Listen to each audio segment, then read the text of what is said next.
Écoute-moi et prends le temps, 1 minute. J'ai environ 1 minute pour vous faire comprendre comment transformer une figure par une rotation.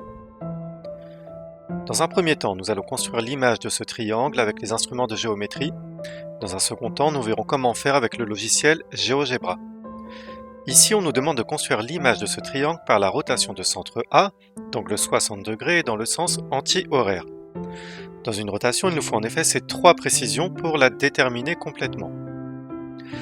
Pour rappel, le sens horaire fait tourner la figure dans le sens des aiguilles d'une montre et le sens anti-horaire dans le sens inverse. Pour construire l'image de notre triangle, nous allons construire les images de ces 3 sommets. Pour le point A, c'est facile, il est le centre de la rotation, donc son image est lui-même. Pour construire l'image B' du point B, la première condition est que le point B' se trouve sur le cercle de centre A et de rayon AB dans le sens anti-horaire. On peut donc tracer un arc de cercle dans ce sens. La seconde condition est d'avoir un angle de 60 degrés de centre A entre B et son image B', qui va donc se situer au point d'intersection de l'arc de cercle et de l'angle de 60 degrés. Pour le point C', c'est exactement le même principe.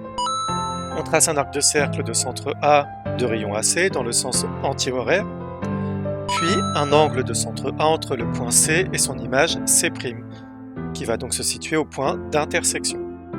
Il ne reste plus qu'à tracer le triangle AB'C', image du triangle ABC par cette rotation.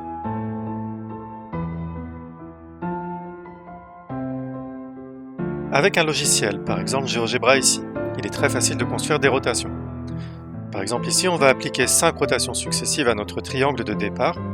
Pour cela, on choisit le triangle à transformer, le centre de la rotation, l'angle de 60 degrés et le sens anti-horaire. On voit bien que ces 3 éléments, centre, angle et sens, sont indispensables pour déterminer complètement la rotation.